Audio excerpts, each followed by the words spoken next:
Hey there, welcome to the channel. If you've been here before, welcome back. Good to have you with us.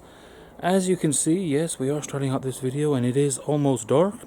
That's because today, or tonight, I'm going to be smoking a piece of meat overnight to have it ready for my birthday tomorrow. So, stick with me.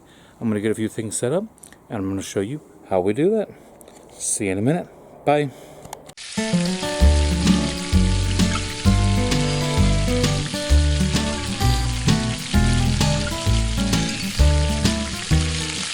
So, here we are.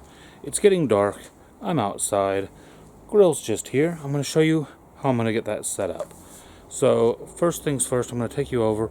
We're going to fill our chimney with some coal, some paper in the bottom to get it going. We're going to get that started first and foremost. Then I've got a couple other things I want to set up too. Alright, so we've got our chimney here. Go ahead and put some paper in the bottom of that. I'm going to tear up some cardboard to stick in the bottom of there as well. Just get a decent mix of stuff that's going to burn pretty quick, but not quick enough that it won't heat up the coal, obviously. So I like to have a couple different materials in there, just because they burn at different speeds. So it tends to work a bit better.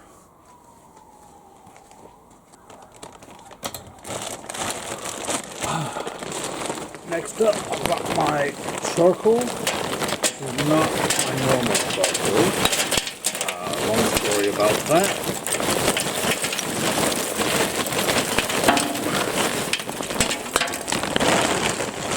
Are.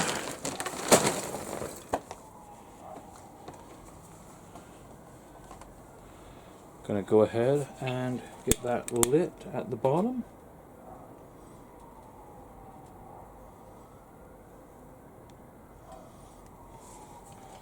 Light it in a couple different places, just to be sure.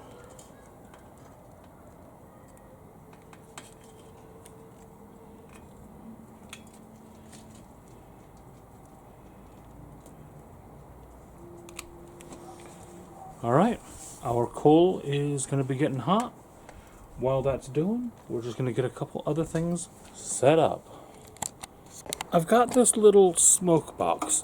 Some of you might remember that I tried it before with mixed results inside, but I'm going to use it to add a little bit of extra flavor outside this time.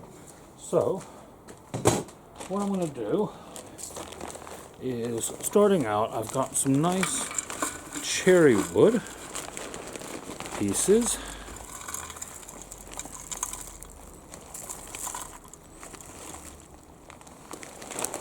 And I'm going to pour a good bit of that in here. I'll show you how much in just a second. Things are falling down. That's normal. Alright, so you can see I filled this probably halfway with bits of cherry wood.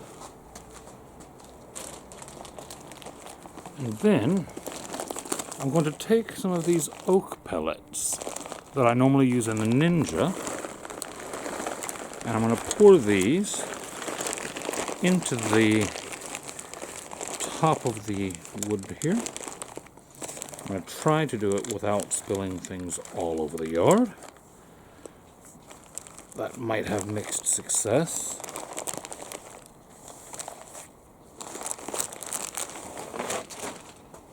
Alright, so as you can now see, I've covered up the majority of that cherry wood with those pellets. I have left some on this end. That's where I'm going to start it. The cherry wood should start a bit easier than the pellets do. They're designed to burn slowly so they don't catch as quickly. And then, once the coal is done and going into my offset over here, which I've already got some chunks of old wood in as well to provide some extra air beneath the coals, once the coal goes into the offset, I'm actually going to put this in the main grill with the meat, just not for cooking, but for extra flavor enhancement. So that's ready to go now. We've got that smoking away. I'm going to head inside now, and I'll show you guys what I'm getting ready to bring out here. Alright, so here we are. The lovely, lovely prime rib we've got from the butcher's shop at Snow Hill. The guys down there are absolutely awesome. Cut this one for me specifically. Girls up there are awesome as well. I have never seen them do any of the cutting though, so I can't comment on that. But you can see there, beautiful, beautiful piece of meat. And that's gonna fill us up nice tomorrow. Alright, so let's go ahead and get it ready to go. I'm going to put a couple gloves on because I'm going to have a couple steps here. And I want to be able to swap between steps.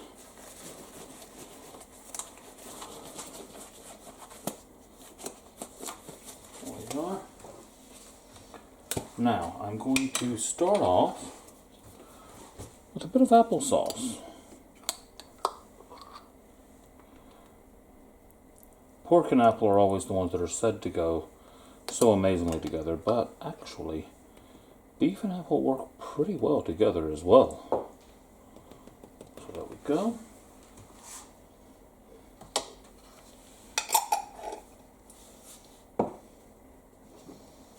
And then I'm going to go ahead and rub that in a bit first, move it around some.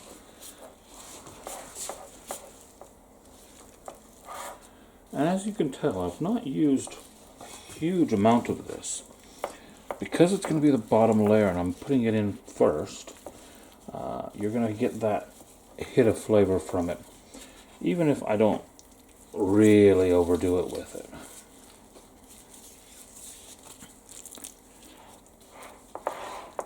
Okay, we've got our apple. Next up, I didn't think very much about ribs. I'm going to pour over some goose fat. Now, for those of you that watched the tomahawk video, where I had that Wagyu fat, I wasn't able to get another jar of it, unfortunately. So, I've got some goose fat instead, and we're going to just go ahead and massage that in here.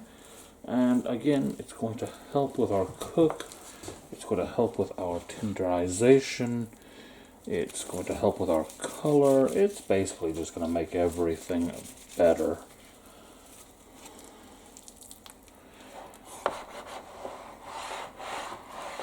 There we go. And again, I'm not overdoing this because this is an amazing piece of meat already. It's going to shine. I'm just polishing the surface a bit. And then, not too heavy, but I'm going to put a bit of this Old Bay on top. And I am only putting it on top. And there is a reason for that. I'm going to cook this with the fat side up. That nice layer of fat on there, I'm going to cook that up.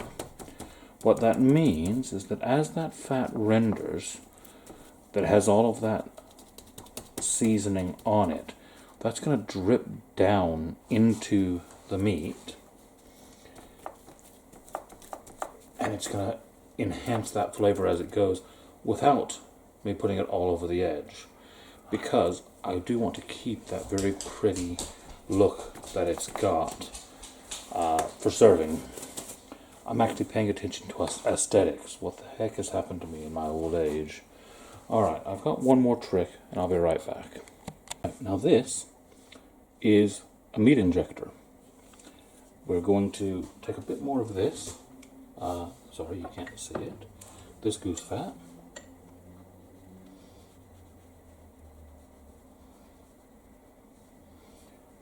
Put some of it in there. And in between these bones, I'm going to go ahead and just inject some of this right into the middle of this guy. And again, what that's going to do, we are injecting flavor. We are injecting that lovely, lovely flavor. And in addition, because of the temperatures that we're working with, and the temperature at which the fat is going to start changing, it's actually going to help us with our cook as well. And yes, some of it is oozing back out. That's fine. That's what tells you you're filled. If none comes back out, add more. There we go. And that's it. I'm not doing anything else to it. I'm going to wait till the grill is ready. I am going to move the meat onto this tray I've got over here, because I am actually going to cook this on the grill on a tray. The reason for that is I don't want to lose any of the gorgeous fat that's going to render off of here. I want to be able to baste my meat in that as it cooks. So it's going to go on the grill on that tray. In just a little bit, I'll be back. Alright, we've got fire. So it looks like this coal that I've picked up, as I said, it's not my normal stuff. It burns a bit hotter than my normal stuff. That's fine. Just have to know about it now before I get the meat near it.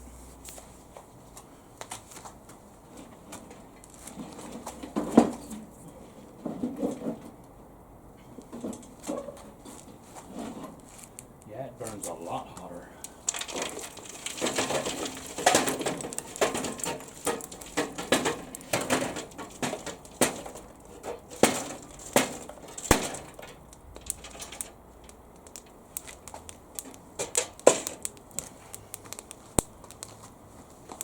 Well, grill's lit. I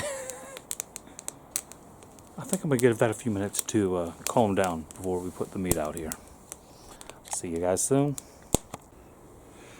Alright, so I finally got that lit. It took longer than I expected.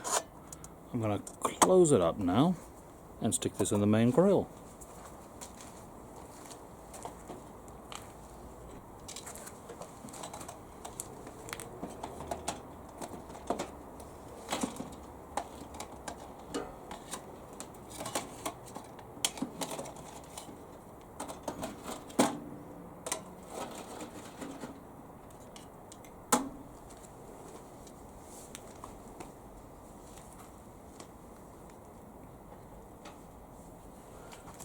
And that's just going to give us even more good flavored smoke. I'm going to close up the grill now, let the whole thing heat up a bit, and then I'll bring the meat out. It's around 10 p.m. now, and we're heading to the grill.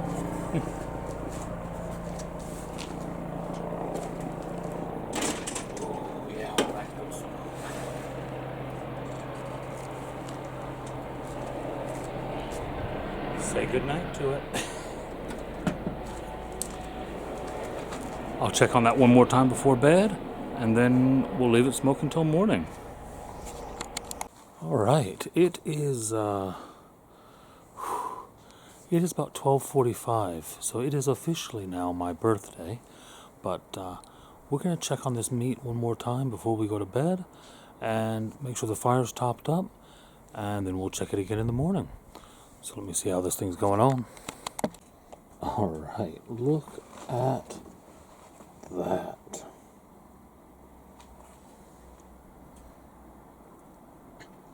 It is looking gorgeous. Now then, I'm going to have to turn off the light for a second because I need to spritz this thing.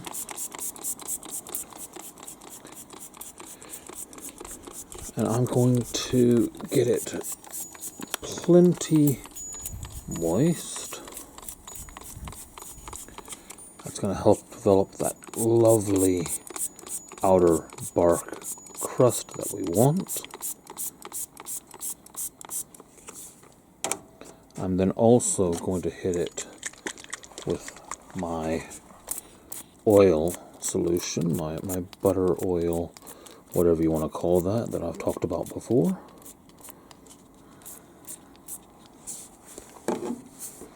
And then, just having a look at my firebox, and I'm going to top that up before I go to bed as well, just so that we don't go out completely. So, there you have it. We'll check it again in the morning, and I'm betting it's going to be looking good by then. Good morning. It is about 7 a.m. I just got up, and we're going to check on this meat. If I'm right, our firebox should be just about out.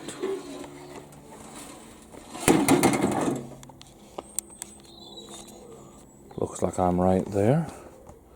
Just a bit of sparks left in there, but it's cooling. Let's see how this looks. Oh, now look at that gorgeousness.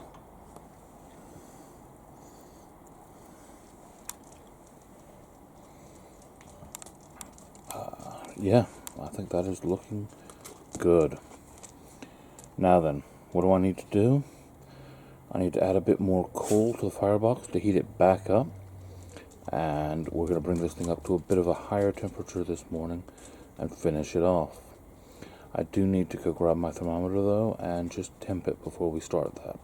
Okay, ever so slight change of plans. I've just stuck a temperature thermometer, a temp probe in the meat, and it's sitting at 130 Fahrenheit. I was expecting to see it about 115-ish. 130 is actually perfectly medium rare, so I don't need to do anything with the coals. I can just take this inside and let it rest until we're ready to cut it up later. Happy mornings. All right, so here we are. We've got this beautiful monster inside, and I'm going to go ahead and just trim the end slice of it off and see what the inside looks like.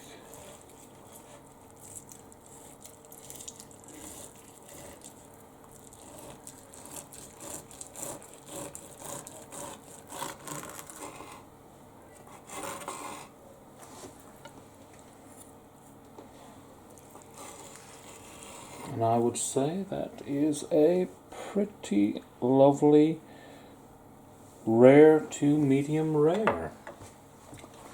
Now, the reason I cooked this the way I did is because as we serve this, I'm actually going to take these slices, basically these steaks, and I am going to throw them into a pan for just another minute to sear off a bit more. So I'll show you that now. Right, so I am heating up the pan as is. I do just want to say though, don't misunderstand me. As this is cooked, this is gorgeous. But for presentation, if you're wanting to just make it look its best for serving, that's what we're going to throw it in here for. That is beautiful already though. Alright, we've got that nice and hot. I've got that slice that I cut.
And there you have it. A slice of prime rib, seared off and ready to serve. I'm not going to wait any longer. I'm going to go eat. So I will catch you guys tomorrow.